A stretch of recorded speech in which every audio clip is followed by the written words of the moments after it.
La oficina de la Policía Federal Mexicana en la Ciudad de México recibió el 14 de noviembre de 2023 una denuncia que desafiaría toda lógica.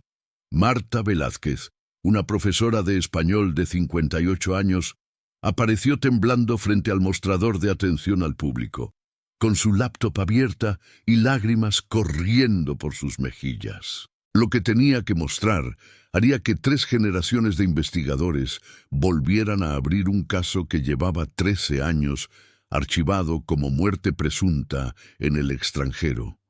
Todo comenzó cuando Marta se unió a una reunión virtual de un curso de literatura mexicana contemporánea ofrecido por la Universidad Autónoma de Barcelona. Era un martes ordinario y ella esperaba una clase rutinaria sobre Gabriel García Márquez. Pero cuando las cámaras se encendieron, uno de los participantes la hizo gritar tan fuerte que sus vecinos en el departamento de Coyoacán tocaron la puerta preocupados. En la pequeña ventana número 12 de la pantalla, bajo el nombre de usuario Remont 2023, estaba su hermano Rafael Monteiro. O al menos, alguien idéntico a como Rafael habría lucido con 46 años en lugar de los 33 que tenía cuando desapareció en Madrid en julio de 2010. Si te estás preguntando cómo es posible que alguien desaparezca por más de una década y reaparezca en una videollamada, por favor suscríbete al canal y déjanos un comentario diciendo desde dónde nos estás viendo. Esta historia apenas comienza y necesitarás escucharla hasta el final. Marta Velázquez y Rafael Monteiro crecieron en una familia de clase media en Guadalajara, Jalisco. Su padre, Roberto Monteiro, era un inmigrante portugués que llegó a México en 1975 y se casó con Lucía Velázquez, una tapatía de familia tradicional. Roberto trabajaba como ingeniero civil y Lucía era enfermera en el hospital civil. La familia vivía en una casa modesta pero cómoda en la colonia americana, donde Rafael y Marta asistieron a escuelas públicas hasta la preparatoria. Rafael siempre fue el brillante de la familia. Desde niño mostró una facilidad excepcional para los idiomas y las matemáticas. A los 15 años ya hablaba español, portugués e inglés con fluidez, y a los 18 añadió francés a su repertorio. Su sueño era trabajar en organismos internacionales, específicamente en las Naciones Unidas o en la Unión Europea. Estudió Relaciones Internacionales en el ITESO con una beca de excelencia académica y se graduó en 2003 con honores. Para 2010, Rafael había conseguido una pasantía de 6 meses en la Comisión Europea en Bruselas, pero debido a complicaciones administrativas, terminó residiendo temporalmente en Madrid mientras esperaba que procesaran su documentación. Vivía en un pequeño apartamento en el barrio de Lavapiés. Trabajaba medio tiempo dando clases de español a ejecutivos extranjeros y esperaba ansiosamente la llamada que le permitiría mudarse a Bélgica. El 23 de julio de 2010, Rafael tuvo una videollamada con Marta a través de Skype. Ella recordaba cada detalle de esa conversación. Su hermano llevaba una camisa azul claro, tenía el cabello más corto de lo habitual y se veía cansado pero optimista. Le contó que finalmente había recibido noticias positivas sobre su posición en Bruselas y que viajaría en agosto para comenzar.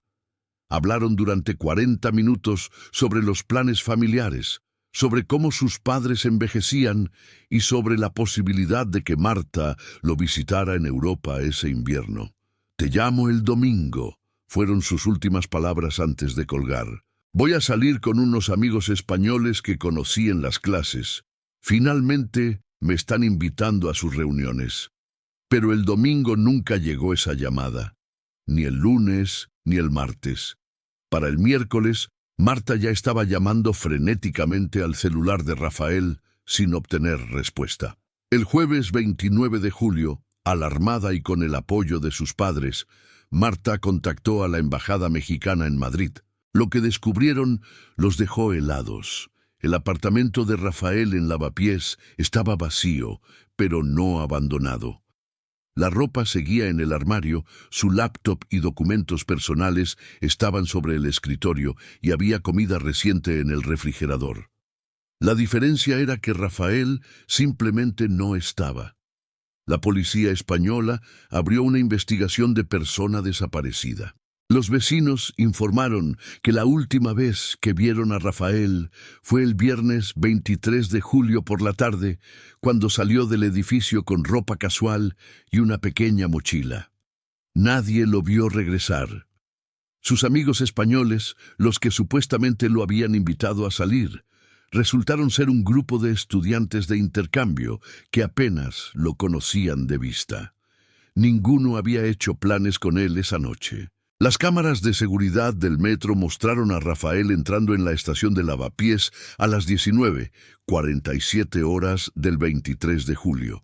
Después de eso, nada. Era como si la tierra se lo hubiera tragado. Su teléfono celular se apagó esa misma noche y nunca volvió a encenderse. Sus cuentas bancarias no registraron ningún movimiento después del 23 de julio. Su pasaporte nunca fue usado para cruzar ninguna frontera registrada. La familia Velázquez Monteiro vivió una pesadilla durante los siguientes meses. Roberto y Lucía viajaron inmediatamente a Madrid y se quedaron durante 6 semanas, caminando por las calles, pegando carteles con la foto de Rafael y hablando con cualquiera que pudiera tener información. Marta coordinaba desde México, contactando a organizaciones de personas desaparecidas, pagando detectives privados con los ahorros familiares y manteniéndose en comunicación constante con las autoridades españolas. Los investigadores exploraron todas las posibilidades. Había sido víctima de un crimen. No había evidencia de violencia en su apartamento ni reportes de altercados. ¿Se había suicidado? No había nota. No había historial de depresión, y todos quienes lo conocían describían a un hombre en el mejor momento de su vida profesional. Había decidido desaparecer voluntariamente. No tenía deudas, no tenía enemigos conocidos y estaba a punto de conseguir el trabajo de sus sueños. La teoría más oscura que manejaron las autoridades fue la del tráfico de personas, dado que Madrid en esa época enfrentaba problemas con redes criminales que secuestraban a personas para explotación laboral o sexual. Pero incluso esa posibilidad parecía improbable dado el perfil de Rafael. Un hombre adulto, educado, sin vulnerabilidades aparentes. Para finales de 2010, la investigación se había enfriado.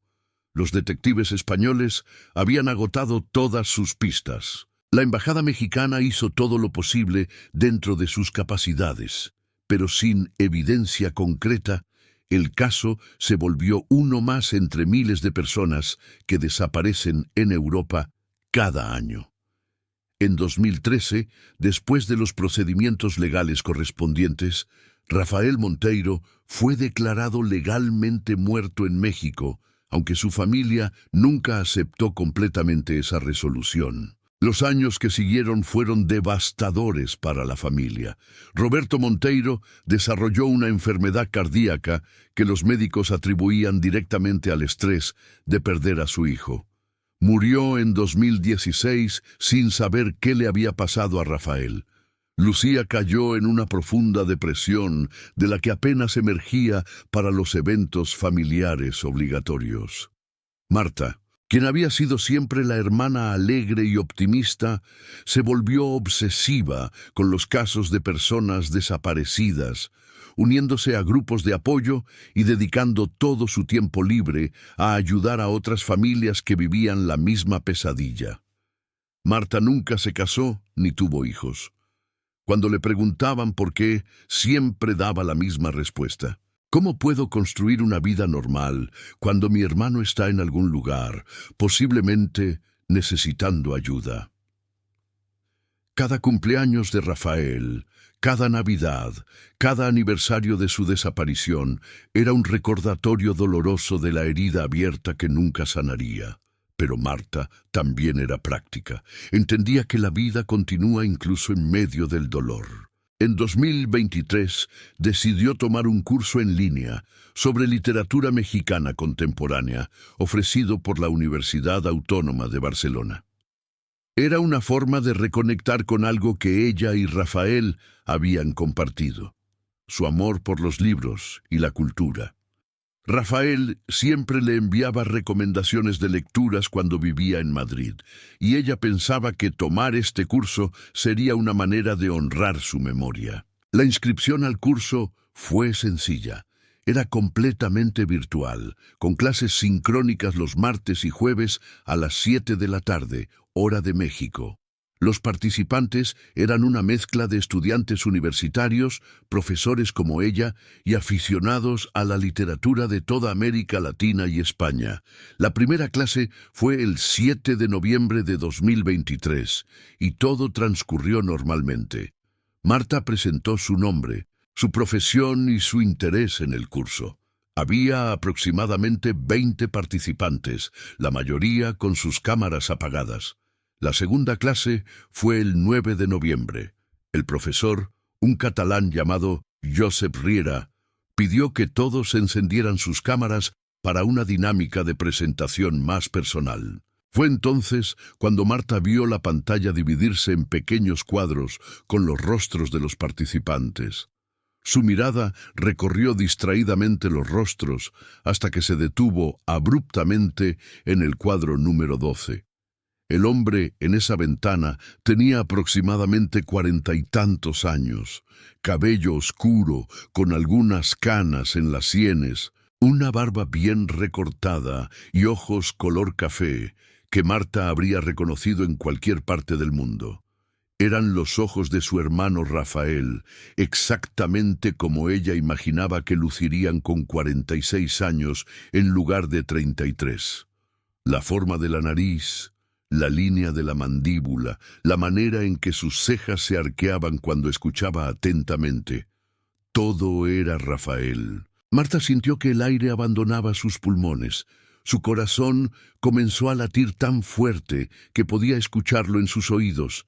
Con manos temblorosas, acercó su rostro a la pantalla de la laptop, ignorando completamente lo que el profesor estaba diciendo. El nombre de usuario bajo ese rostro decía Remont 2023. Las iniciales de su hermano seguidas del año actual. Intentó mantener la compostura y esperar a que ese participante hablara. Cuando le tocó su turno de presentarse, el hombre dijo con voz clara pero levemente tensa: «Mi nombre es Rafael, vivo en Barcelona y me interesa la literatura mexicana porque viví un tiempo en México hace muchos años». La voz era la voz de su hermano, un poco más grave, con un leve acento español que no tenía antes, pero fundamentalmente la misma voz que había escuchado por última vez 13 años atrás diciendo: «Te llamo el domingo». Marta no pudo contenerse. Abrió su micrófono y gritó: «Rafael, Rafael Monteiro, ¿eres tú?». La reacción del hombre fue instantánea y reveladora. Su rostro se puso completamente pálido, sus ojos se abrieron con una mezcla de terror y reconocimiento, y sin decir una palabra, cerró su cámara y abandonó la reunión. La clase se sumió en un silencio incómodo. El profesor Josep trató de retomar el control preguntándole a Marta si se encontraba bien, pero ella ya estaba llorando histéricamente, incapaz de formar palabras coherentes. Cerró la laptop y durante 10 minutos no pudo hacer más que llorar sentada en el piso de su sala. Cuando finalmente recuperó algo de compostura, su mente de maestra acostumbrada a resolver problemas comenzó a trabajar. Necesitaba evidencia, necesitaba captura de pantalla, necesitaba información de contacto, necesitaba ayuda. Abrió nuevamente la laptop y revisó la lista de participantes del curso. Remont 2023 seguía inscrito, pero no había información de contacto visible para ella más allá del nombre de usuario. Intentó enviarle un mensaje privado a través de la plataforma del curso, pero no estaba segura de si lo recibiría o si lo leería. Escribió: Rafael, soy Marta, tu hermana. Por favor, contáctame. La familia te ha buscado durante 13 años. No estás en problemas, solo necesitamos saber que estás bien. Pero sabía que eso no sería suficiente.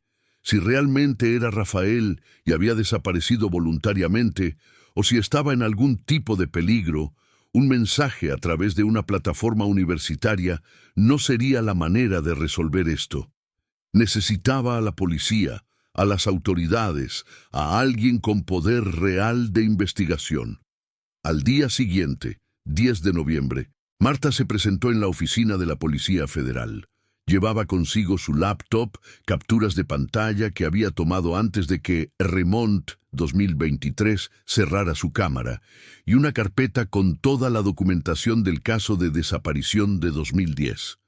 Los agentes que la atendieron inicialmente fueron escépticos. Habían visto demasiados casos de familiares desesperados, viendo a sus seres queridos desaparecidos en cualquier rostro similar. Pero cuando Marta les mostró las capturas de pantalla y les explicó los detalles específicos, la actitud cambió. Llamaron a un comandante especializado en personas desaparecidas, Héctor Ruiz, quien había trabajado precisamente en casos internacionales. El comandante Ruiz era un hombre de 52 años, con 30 años de experiencia en la policía y una reputación de ser meticuloso hasta el punto de la obsesión. Ruiz estudió las imágenes durante largo rato, comparándolas con las fotografías de Rafael de 2010.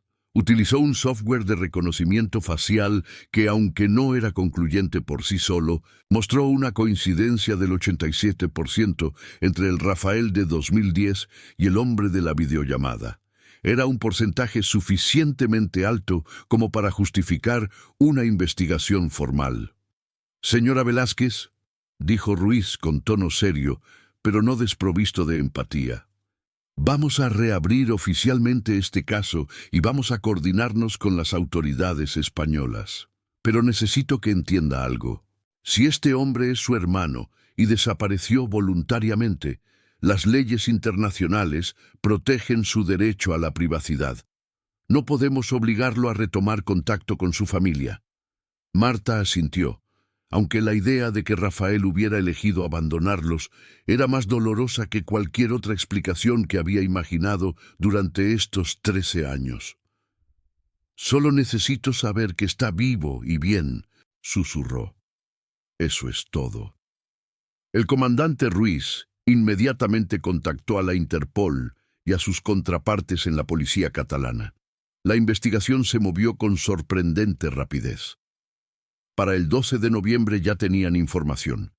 Existía un residente en Barcelona, registrado como Rafael Monteiro Silva, ciudadano portugués, viviendo en el barrio de Gracia desde 2011. Trabajaba como traductor independiente y profesor de idiomas. Nunca había tenido problemas con la ley. Pagaba sus impuestos. Era, en todos los sentidos oficiales, un ciudadano modelo que había construido una vida tranquila y anónima. Lo que llamó la atención de los investigadores era que no había registro de un Rafael Monteiro Silva antes de 2011. Era como si esta persona hubiera aparecido de la nada exactamente un año después de que Rafael Monteiro Velázquez desapareciera en Madrid. La nacionalidad portuguesa coincidía con el hecho de que el padre de Rafael era portugués, lo que significaba que Rafael técnicamente tenía derecho a la ciudadanía portuguesa por descendencia. Los agentes españoles fueron enviados a la dirección registrada de Rafael Monteiro Silva el 13 de noviembre. Marta esperó junto al teléfono durante horas, incapaz de comer o dormir, mientras la policía mexicana la mantenía informada de cada desarrollo. Finalmente, a las 9 de la noche, hora de México, recibió la llamada del comandante Ruiz.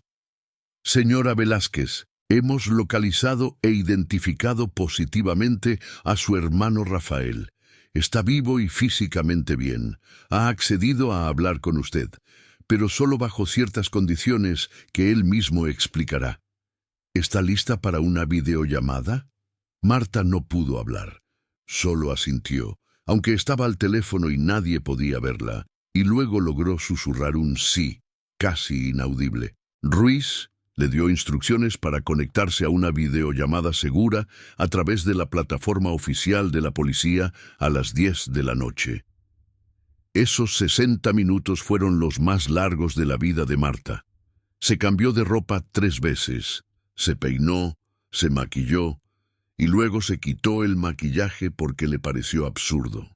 ¿Cómo debía lucir para reencontrarse con un hermano que había estado muerto para ella durante 13 años? ¿Debía estar furiosa, aliviada, dolida?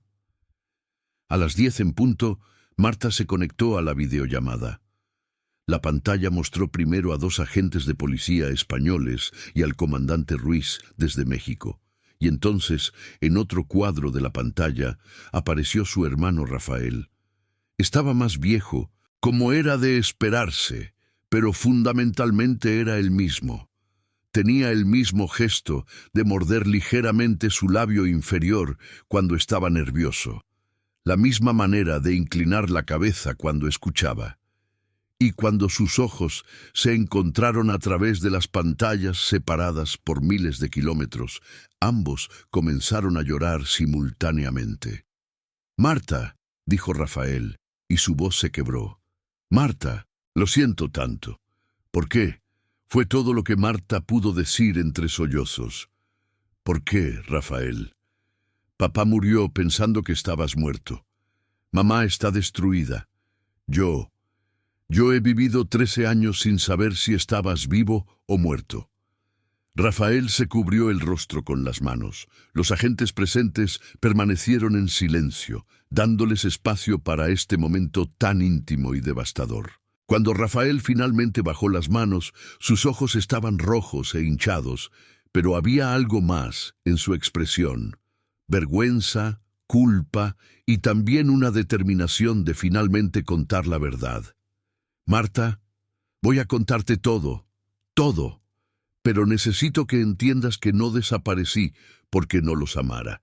Desaparecí porque era la única manera de sobrevivir». Y así comenzó la historia más extraordinaria que Marta jamás había escuchado. Una historia que explicaría no solo los 13 años perdidos, sino también la noche del 23 de julio de 2010 que había destruido a su familia. Rafael comenzó su relato desde esa tarde de julio de 2010 en Madrid. Después de terminar la videollamada con Marta, se preparó para salir. Pero no iba a reunirse con amigos españoles como le había dicho a su hermana. Iba a encontrarse con un hombre llamado Bruno Castellano, un abogado brasileño que Rafael había conocido 2 meses atrás en una conferencia sobre derecho internacional. Lo que Rafael no le había contado a nadie, ni siquiera a su familia, era que había estado viviendo una doble vida durante los últimos 2 años. A finales de 2008, mientras todavía estaba en México completando una maestría, Rafael conoció a Bruno durante un congreso en la Ciudad de México. Bruno era 15 años mayor que Rafael, sofisticado, mundano, exitoso y abiertamente gay. Para Rafael, quien había pasado toda su vida ocultando su orientación sexual en una familia católica y una sociedad conservadora, Bruno representaba todo lo que él deseaba ser, pero no se atrevía. Su relación comenzó en secreto. Bruno viajaba frecuentemente entre Brasil, México y Europa por su trabajo. Rafael lo visitaba cuando podía, siempre con excusas elaboradas para su familia. Cuando Rafael recibió la oportunidad de la pasantía en Europa, pareció el destino. Estaría más cerca de Bruno, quien vivía entre Lisboa y Barcelona. Pero en los meses previos a su desaparición, Rafael comenzó a sentir que no podía mantener la mentira por más tiempo. Amaba profundamente a Bruno y quería una vida real con él, no encuentros clandestinos en hoteles. Sin embargo, la idea de salir del closet con su familia le aterraba. Tenía 33 años, pero todavía se sentía como un niño asustado cada vez que imaginaba la conversación con sus padres. Bruno le propuso una solución radical: empezar de nuevo. «Tienes ciudadanía portuguesa por tu padre», le dijo. «Puedes obtener un pasaporte portugués, mudarte a Barcelona conmigo y simplemente comenzar una nueva vida. No tienes que enfrentar el rechazo de tu familia. Puedes ser libre». Rafael sabía que era una propuesta terrible, egoísta y cruel, pero estaba desesperado, confundido y, como admitió años después, increíblemente cobarde. Durante semanas debatió consigo mismo, pero para julio de 2010 había tomado la decisión. Ese viernes 23 de julio sería su último día como Rafael Monteiro Velázquez. Bruno lo estaba esperando en un hotel cerca del aeropuerto de Madrid. Habían planeado todo meticulosamente. Rafael dejaría su apartamento como si fuera a volver. Llevaría solo su pasaporte mexicano, documentos personales y algo de ropa en una mochila. Viajarían esa misma noche a Lisboa, donde Rafael activaría su ciudadanía portuguesa a través de los documentos de su padre. Después, simplemente desaparecería del registro como mexicano y reaparecería como portugués con un nuevo pasaporte y una nueva vida en Barcelona. La noche del 23 de julio, Rafael llegó al hotel. Bruno tenía todo preparado: billetes de avión, contactos en Portugal, incluso un abogado especializado en casos de doble nacionalidad. Volaron a Lisboa a las 23:30 horas. Para la madrugada del 24 de julio, Rafael Monteiro Velázquez había desaparecido efectivamente del mundo, y el proceso para que Rafael Monteiro Silva emergiera había comenzado. Los primeros meses en Portugal y luego en Barcelona fueron una mezcla de euforia y culpa aplastante. Por un lado, Rafael finalmente vivía abiertamente con el hombre que amaba. Tenía un apartamento compartido, una vida normal, la libertad de ser él mismo sin esconderse.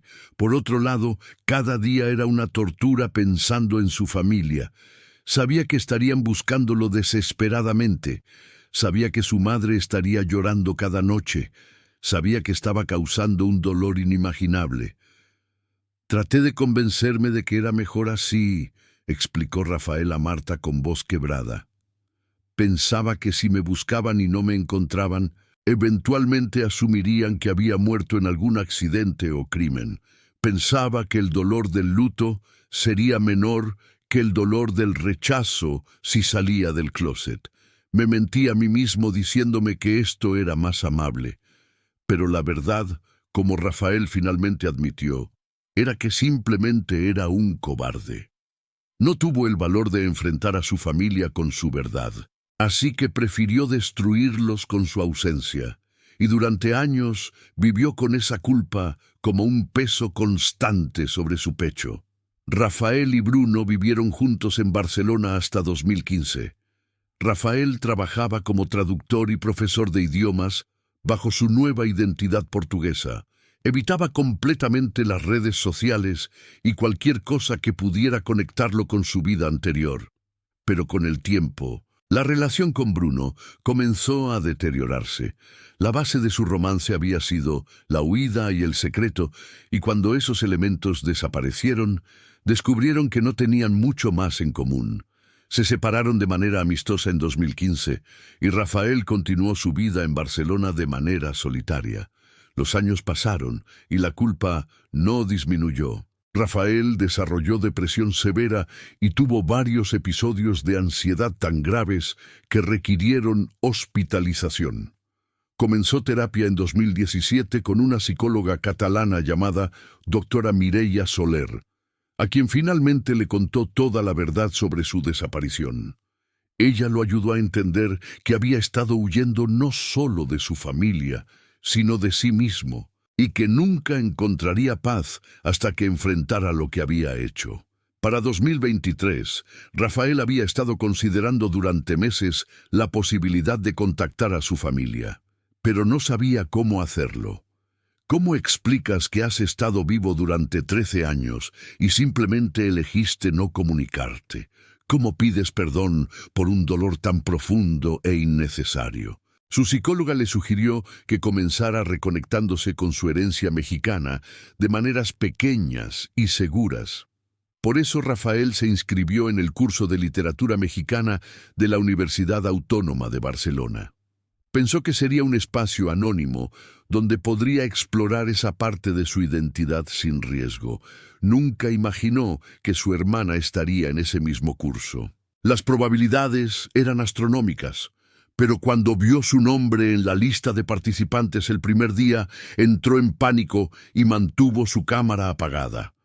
Para la segunda clase, el profesor insistió en que todos encendieran sus cámaras, y Rafael, sin pensar en las consecuencias, obedeció. Y entonces escuchó a su hermana gritar su nombre, y todo el mundo cuidadosamente construido durante 13 años se derrumbó en segundos. «Marta», dijo Rafael, mirando directamente a la cámara con los ojos llenos de lágrimas. «No hay nada que pueda decir para justificar lo que hice. No hay perdón que merezca. Te robé un hermano, le robé a mamá un hijo, le robé a papá». Su voz se quebró completamente. A papá nunca pude decirle que lo amaba antes de que muriera. Cuando Rafael supo por los agentes españoles que su padre había muerto en 2016, algo en él se rompió de manera irreparable. Se desplomó contra la pared de su apartamento y lloró durante horas. Roberto Monteiro, el hombre que había emigrado de Portugal a México buscando una vida mejor, que había trabajado incansablemente para darle educación a sus hijos, que había sido estricto pero amoroso, había muerto sin saber que su hijo estaba vivo. Marta escuchó todo esto en silencio, llorando constantemente, pero dejando que Rafael contara toda su historia sin interrupciones. Cuando finalmente terminó, hubo un largo silencio. Los agentes presentes no sabían si debían intervenir o simplemente esperar. El comandante Ruiz se aclaró la garganta suavemente, recordándoles que estaban allí. «Rafael», dijo Marta finalmente, con una voz que era simultáneamente furiosa y tierna, «eres un cobarde y un egoísta, y no sé si algún día podré perdonarte completamente por lo que nos hiciste, pero eres mi hermano. Y durante 13 años he llorado tu muerte cada día, y ahora que sé que estás vivo, no voy a perderte otra vez por tu estupidez». Algo, en el tono de Marta, esa mezcla perfecta de reproche y amor incondicional que solo una hermana puede lograr, hizo que Rafael sonriera a través de las lágrimas. Era la misma voz que usaba cuando eran niños, y Rafael hacía alguna travesura. Era la voz de casa, de familia, de todo lo que había perdido. «¿Mamá?», preguntó Rafael tímidamente. «¿Cómo está mamá?». Marta tomó aire profundamente. «Mamá está sobreviviendo. Después de que papá murió, perdió mucho de su energía vital. Vive conmigo ahora. Tiene 74 años y su salud no es la mejor. Pero Rafael, necesito que entiendas algo. Si vas a hacer esto, si vas a volver a nuestras vidas, tiene que ser para quedarte. No puedes aparecer, decir hola y luego desaparecer otra vez. Eso la mataría, y a mí también». Rafael asintió vigorosamente. «No voy a desaparecer. Nunca más. Marta, quiero volver. Quiero conocer a mamá de nuevo. Quiero explicarle todo y quiero que sepan quién soy realmente. Todo de mí». «Eres gay», dijo Marta simplemente. «Ya lo sé. Lo sabía desde que tenías 17 años». Rafael se quedó completamente inmóvil, con la boca abierta en shock. «¿Qué?». Marta rió por primera vez en esa conversación, aunque era una risa amarga. «Rafael, eras mi hermano menor. Te conocía mejor que nadie. Vi cómo mirabas a algunos de tus amigos. Vi cómo evitabas hablar de novias mientras todos los demás presumían. No era difícil darse cuenta. Simplemente esperé a que tú te sintieras listo para contármelo. ¿Y mamá y papá?, preguntó Rafael con voz pequeña. Marta suspiró. No lo sé, nunca lo hablamos. Papá era de otra generación, criado en un Portugal muy católico. Mamá es más abierta, pero tampoco sé cómo hubiera reaccionado. Pero Rafael, ¿sabes qué? Ya no importa. Lo que hiciste estuvo mal, terriblemente mal, pero no por ser gay. Estuvo mal porque nos abandonaste en lugar de confiar en nosotros. Nos robaste la oportunidad de mostrarte que te amábamos incondicionalmente. Esas palabras fueron como un cuchillo en el corazón de Rafael. Durante 13 años se había dicho a sí mismo que había hecho lo correcto, que había protegido a su familia del escándalo y la vergüenza. Pero la verdad era que los había subestimado. Había asumido el peor escenario sin darles la oportunidad de demostrar su amor. El comandante Ruiz intervino entonces. Señor Monteiro, legalmente usted no ha cometido ningún crimen. Tiene derecho a la privacidad y a vivir donde desee. Sin embargo, dado que fue reportado como desaparecido y legalmente declarado muerto en México, necesitamos hacer algunos trámites administrativos para revertir esa situación. Además, si desea regresar a México para ver a su familia, necesitaremos coordinar eso con las autoridades migratorias. Rafael asintió, todavía abrumado por todo lo que estaba sucediendo. Quiero hacer todo lo necesario para arreglar esto. Quiero volver a México. No sé si para quedarme permanentemente. Mi vida está aquí ahora. Pero necesito ver a mi madre. Necesito pedirle perdón en persona. Los siguientes días fueron un torbellino burocrático. Rafael tuvo que proporcionar pruebas de ADN para confirmar oficialmente su identidad, aunque las comparaciones fotográficas y el reconocimiento facial ya habían sido suficientes para los investigadores. Tuvo que firmar declaraciones explicando las circunstancias de su desaparición y su razón para mantener oculta su ubicación durante tantos años. Afortunadamente, como había dicho el comandante Ruiz, no había cometido ningún crimen formal. Era legal tener doble ciudadanía mexicana y portuguesa, y era legal elegir vivir bajo una identidad u otra. Lo más complicado fue revertir la declaración de muerte. En México, cuando alguien es declarado legalmente muerto después de varios años de desaparición, requiere un proceso legal para revertir esa declaración.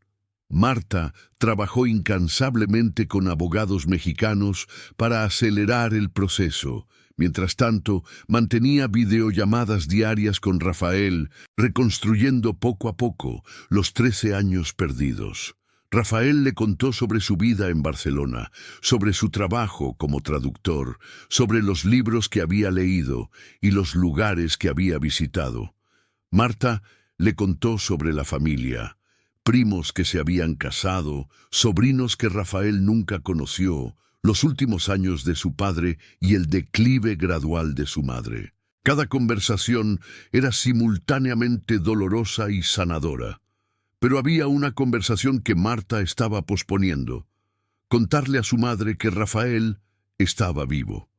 Lucía Velázquez había construido una vida alrededor del duelo. Su hijo estaba muerto, y ella había aprendido a vivir con ese dolor constante.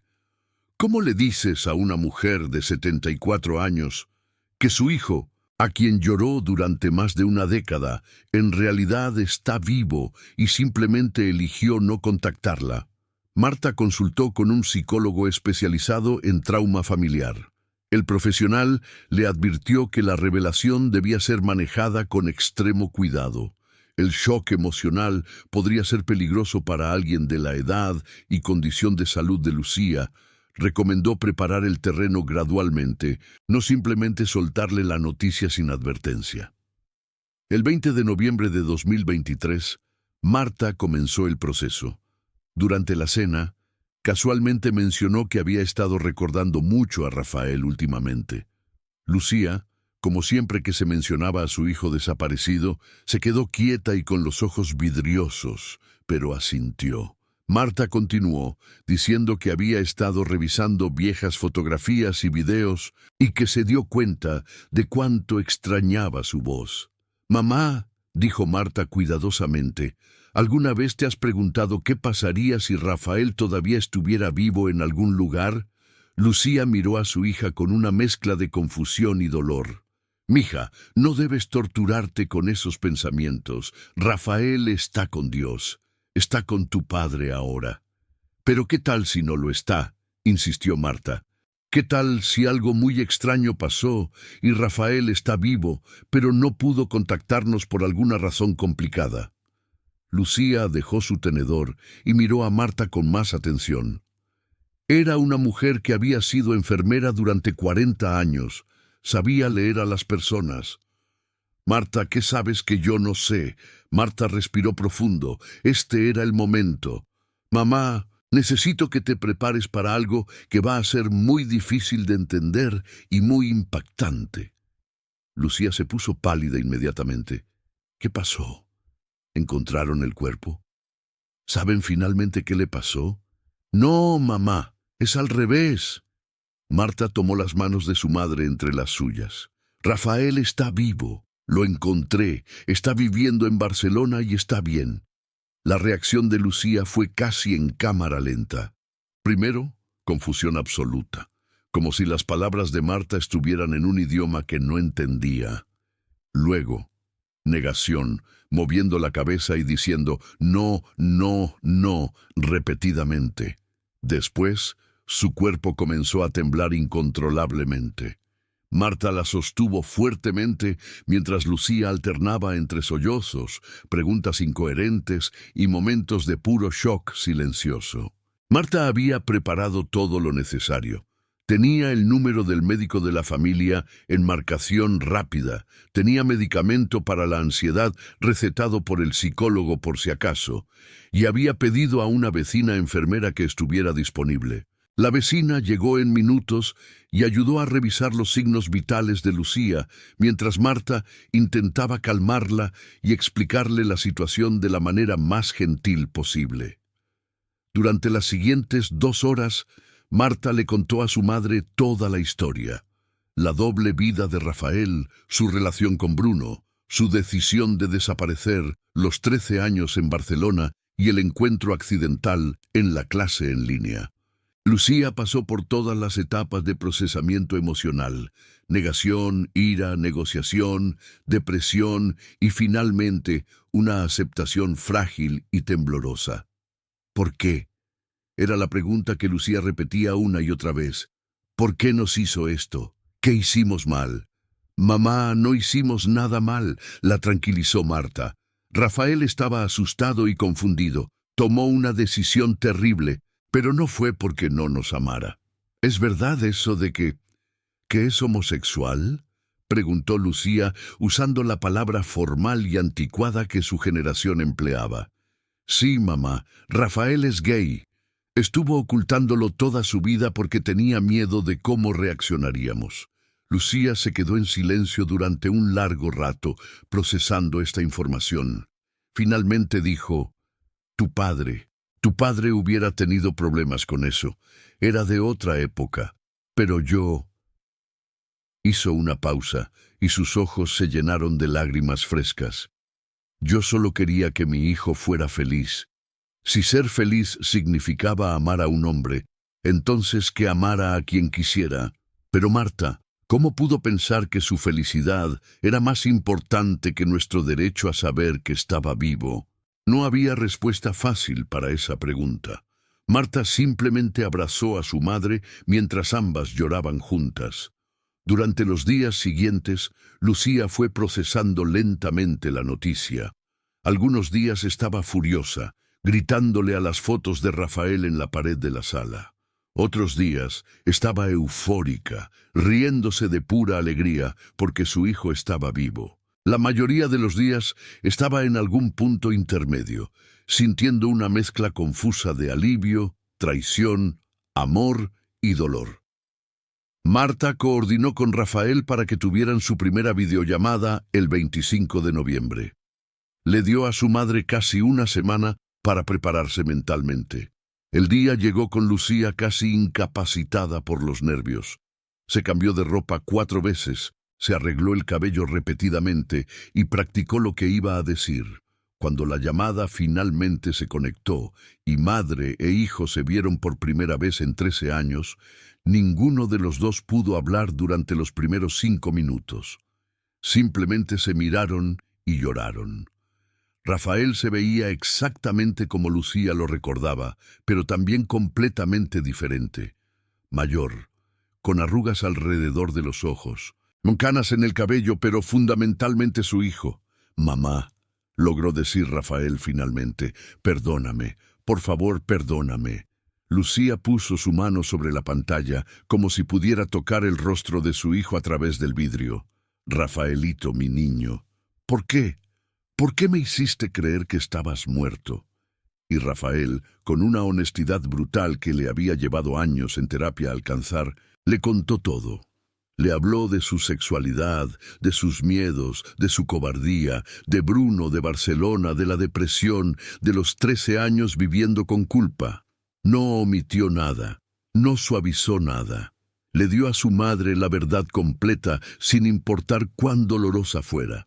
Lucía escuchó todo en silencio. Cuando Rafael terminó, ella tomó un largo respiro y dijo, «Rafael, eres mi hijo, siempre serás mi hijo, no importa a quién ames o dónde vivas, pero me robaste 13 años en los que pude haberte conocido como realmente eres, 13 años en los que tu padre pudo haber hecho las paces contigo.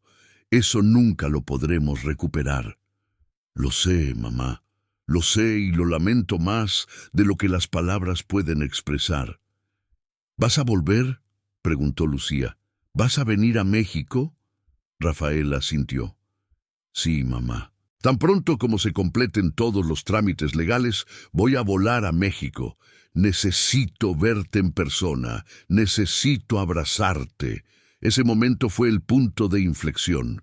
A partir de entonces, Rafael y Lucía comenzaron a tener videollamadas regulares, reconstruyendo su relación pieza por pieza. Era difícil, doloroso y a veces frustrante, pero ambos estaban comprometidos con el proceso. Los trámites legales tomaron casi 2 meses. El 15 de enero de 2024, Rafael finalmente abordó un vuelo de Barcelona a la Ciudad de México. Marta lo estaba esperando en el aeropuerto con Lucía. El encuentro en persona fue aún más emotivo que las videollamadas. Rafael y su madre se abrazaron durante 10 minutos sin decir palabra, simplemente sosteniéndose el uno al otro, como si temieran que, si se soltaban, uno de los dos desaparecería nuevamente. Rafael pasó 3 semanas en México. Visitó la tumba de su padre y pasó horas allí, hablándole, pidiéndole perdón, contándole sobre su vida. Visitó su antigua casa en Guadalajara, caminó por las calles de su infancia, comió en los restaurantes que recordaba, conoció a sobrinos, primos y amigos de la familia que no lo habían visto desde 2010. Algunos miembros de la familia extendida fueron comprensivos y acogedores. Otros fueron fríos e incluso hostiles, sintiendo que Rafael había sido egoísta y cruel. Rafael aceptó todas las reacciones con humildad, entendiendo que no podía controlar cómo las personas procesaban lo que había hecho. Durante esas 3 semanas, Rafael tuvo también conversaciones profundas con Marta sobre su propia vida. Marta le contó sobre las oportunidades que había rechazado, trabajos en el extranjero, relaciones románticas, experiencias de vida, porque no podía dejar a su madre sola con el dolor de la desaparición. Le contó sobre las noches que pasó despierta buscando en Internet cualquier pista sobre personas no identificadas en hospitales o morgues europeas. Le contó sobre los años de terapia que necesitó para manejar el trauma. «Rafael», le dijo durante una de esas conversaciones, «te amo y estoy infinitamente agradecida de que estés vivo. Pero también necesitas saber que tu decisión tuvo consecuencias masivas para todos los que te amábamos. Mi vida se detuvo ese día de julio de 2010, y aunque ahora está reiniciándose, esos 13 años están perdidos para siempre. Rafael asintió, con lágrimas en los ojos. Lo sé, Marta, y voy a pasar el resto de mi vida intentando compensarlo, aunque sé que nunca será suficiente. Hacia el final de su visita, Rafael tuvo una conversación importante con su madre. Le explicó que aunque quería ser parte de sus vidas nuevamente, su vida ahora estaba en Barcelona. Tenía un trabajo establecido, una red de apoyo, una vida que había construido durante más de una década. No podía simplemente desarraigarla y mudarse permanentemente a México. Lucía lo entendió, aunque fue doloroso. «Solo prométeme una cosa», le dijo. «Prométeme que nunca más vas a desaparecer, que siempre voy a saber dónde estás y cómo contactarte, que vas a visitarnos y vamos a visitarte, que aunque estemos en continentes diferentes, vas a ser parte de esta familia». «Te lo prometo, mamá», dijo Rafael, y esta vez fue una promesa que tenía la intención de cumplir. Rafael regresó a Barcelona el 6 de febrero de 2024, pero esta vez fue diferente. Esta vez partió con la bendición de su familia, con números de teléfono guardados en marcación rápida, con planes para que Lucía y Marta lo visitaran en verano, con una videollamada programada cada domingo sin falta. Los meses siguientes fueron de adaptación. La historia de la desaparición y reaparición de Rafael eventualmente se filtró a la prensa, primero en México y luego en España. Los medios la cubrieron extensamente. El hombre que desapareció para ser libre. 13 años perdidos. La doble vida de un traductor. Familia mexicana reencuentra a hijo desaparecido a través de Zoom. Rafael tuvo que aprender a vivir con cierto nivel de notoriedad pública. Algunos lo veían como una víctima de la homofobia internalizada y la presión social. Otros lo veían como un hombre egoísta que había torturado a su familia por su propia cobardía. La verdad, como siempre, estaba en algún punto intermedio. Lo más importante para Rafael era que finalmente podía vivir como su auténtico yo, sin secretos. En las redes sociales comenzó a compartir fotos de su vida en Barcelona, incluyendo algunas con un nuevo novio que conoció en 2024, un profesor de historia catalán llamado Marc. Lucía y Marta comentaban regularmente en sus publicaciones, y aunque para Lucía todavía era algo extraño ver a su hijo abiertamente en una relación con un hombre, estaba haciendo el esfuerzo de entender y aceptar. Para julio de 2024, exactamente 14 años después de su desaparición, Rafael, Lucía y Marta se reunieron en Barcelona. Lucía conoció a Marc, visitó el apartamento donde vivía su hijo, recorrió las calles de Gracia y finalmente pudo ver con sus propios ojos la vida que Rafael había construido.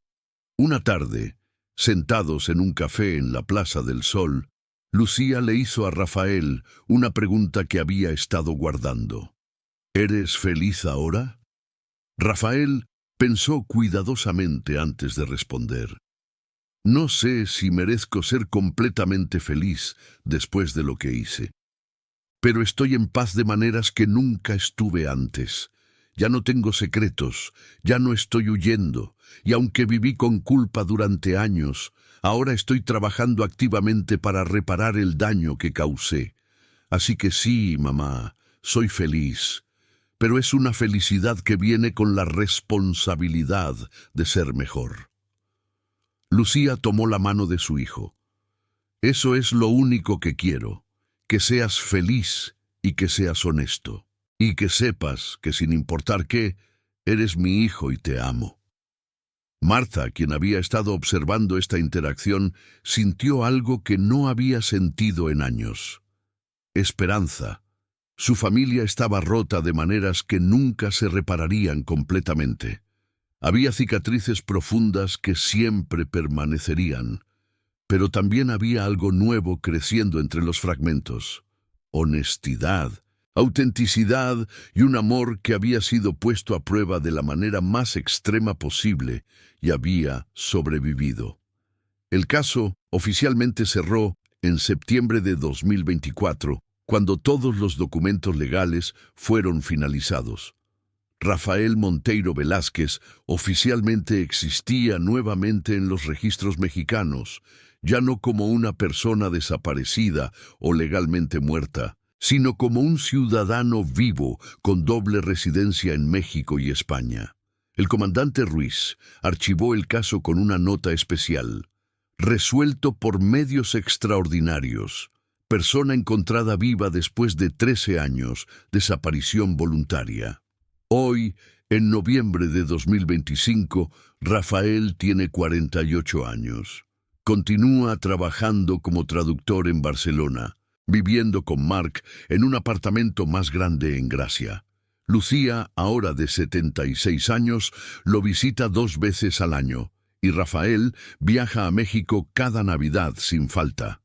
Marta finalmente aceptó un trabajo de enseñanza en el extranjero, algo que había estado posponiendo durante años, sabiendo que su madre ya no estaba sola con su dolor. La relación entre Rafael y su familia nunca será la que podría haber sido si él nunca hubiera desaparecido. Hay momentos de tensión, recuerdos dolorosos que surgen inesperadamente, y siempre estará la ausencia fantasmal de Roberto Monteiro, quien nunca tuvo la oportunidad de reconciliarse con su hijo. Pero también hay videollamadas llenas de risas, planes de vacaciones familiares y la posibilidad de un futuro construido sobre la honestidad en lugar de secretos. Rafael lleva consigo cada día el peso de lo que hizo. No busca redención completa, porque sabe que algunas cosas no pueden ser completamente redimidas. Pero sí busca hacer las paces con su pasado de las maneras que puede, siendo presente, siendo honesto y aprovechando cada oportunidad para demostrarle a su familia que el hombre que reapareció en aquella reunión de Zoom no es el mismo cobarde que desapareció en aquella estación de metro de Madrid. La historia de Rafael Monteiro es extraordinaria no por elementos fantásticos o sobrenaturales, sino precisamente por su humanidad brutal y real. Es la historia de un hombre que tomó la decisión más egoísta de su vida porque tenía demasiado miedo de vivir su verdad. Es la historia de una familia destruida por una ausencia y laboriosamente reconstruida por el amor perseverante. Es la historia de cómo los secretos pueden consumirnos hasta el punto de destruir todo lo que amamos, y cómo la verdad, aunque dolorosa, es siempre el único camino hacia la paz genuina, y es la historia de una clase de literatura en línea que accidentalmente se convirtió en el escenario de uno de los reencuentros más improbables de la historia moderna, demostrando que a veces la tecnología que nos mantiene conectados puede también revelar los secretos que creíamos haber enterrado para siempre.